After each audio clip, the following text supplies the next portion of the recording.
Hi, ఎలా ఉన్నారు? ఈరోజు మీకు నేను వెజ్ బిర్యానీ ఎలా చేయాలో చెప్తాను. ఇది చాలా బాగుంటుందండి, ఒక్కసారి ట్రై చేయండి. ముందుగా మిక్సీ జార్ తీసుకుని దానిలో ధనియాలు, జీలకర్ర, సోంపు, మిరియాలు, దాల్చిన చెక్క, అనాస పువ్వు, జాపత్రి, స్టోన్ ఫ్లవర్, యాలకులు, లవంగాలు, రెడ్ చిల్లీ పౌడర్ వేసి మెత్తగా గ్రైండ్ చేసి పక్కన పెట్టుకోండి. ఇప్పుడు ఒక గిన్నెలో వాటర్ తీసుకుని అందులో సాల్ట్ వేసి స్టవ్ మీద పెట్టండి. నేను ఇక్కడ మటర్ అని తెప్పించండి.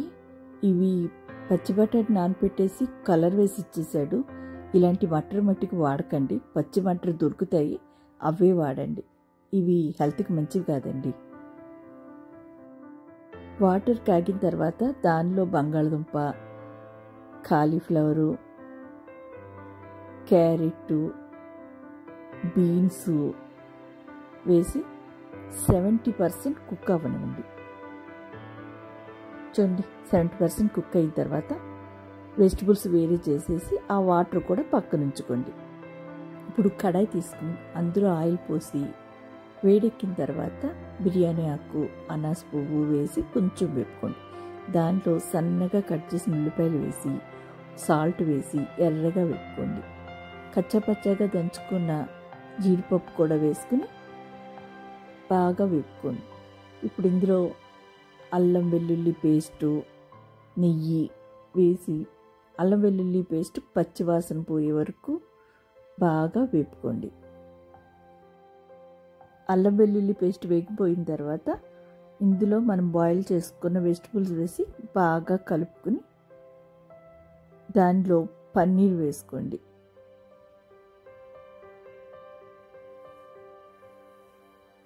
ఇప్పుడు ఇందులో పచ్చిమిర్చి, కరివేపాకు వేసి మూత పెట్టి కాసేపు మగ్గనివ్వండి.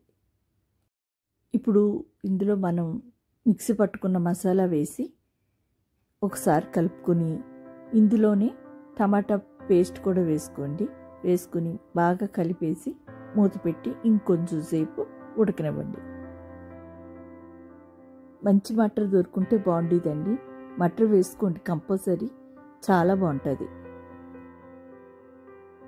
కొంచెం మగ్గిపోయినాయి కదండి మన వెజిటబుల్స్.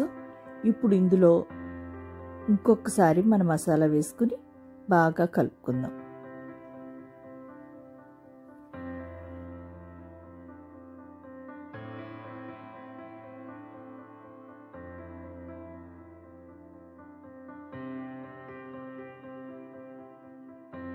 ఇప్పుడు ఇందులో మనం వెజిటబుల్స్ బాయిల్ చేసాం కదండి, ఆ వాటర్ పోసుకుని బాగా కలుపుకుని మూత పెట్టుకుని మగ్గనిద్దాం.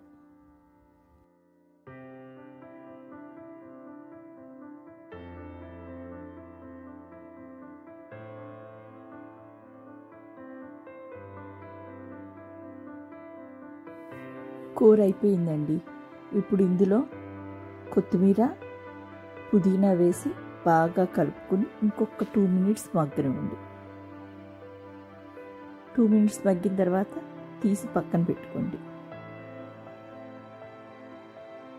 ఇప్పుడు బిర్యానీ కోసం ఒక వెడల్పు గిన్నె తీసుకుని అందులో ఆయిల్, నెయ్యి వేసి వేడెక్కిన తర్వాత బిర్యానీ స్పైసెస్ వేసి ఎర్రగా వేపుకోండి. ఇప్పుడు అందులో అల్లం వెల్లుల్లి పేస్ట్ వేసి పచ్చివాసన పోయే వరకు వేపుకోండి. ఇప్పుడు ఇందులో కరివేపాకు, పచ్చిమిర్చి వేసి కాసేపు వేపుకోండి. ఇప్పుడు ఇందులో కొత్తిమీర, పుదీనా వేసి ఇంకొంచెం సేపు వేపుకోండి. ఇవన్నీ వేగిన తర్వాత మనం వెజిటబుల్స్ బాయిల్ చేసిన వాటర్ ఉంది కదండి, అది దానిలో కొంచెం వాటర్ పోసుకుని రెండు కలిపి పోసుకోండి. గ్లాసు రైస్కి గ్లాసున్నర వాటర్ కావాలి. సాల్ట్ కూడా వేసుకుని వాటర్ మరగనివ్వండి. ఇప్పుడు మనం 1/2 hour ముందు నానపెట్టుకున్న బాస్మతి రైస్ వేసి బిర్యానీ వండినట్టే వండేసేయండి. రైస్ వేసి బాగా కలుపుకుని ఇది హైలోనే పెట్టండి. వాటర్ ఇంతవరకు ఇంకిన తర్వాత సిమ్లో పెట్టేసేయండి. సిమ్లో పెట్టేసి ఒక 5 మినిట్స్ వదిలేయండి. బిర్యానీ చూసారా ఎంత పొడి పొడిగా ఎంత బాగా అయ్యిందో. ఇప్పుడు ఒక బౌల్ తీసుకుని దానిలో ఫస్ట్ కర్రీ వేయండి. ఆ తర్వాత బిర్యానీ వేసి ప్లేట్లో వడ్డించుకోండి.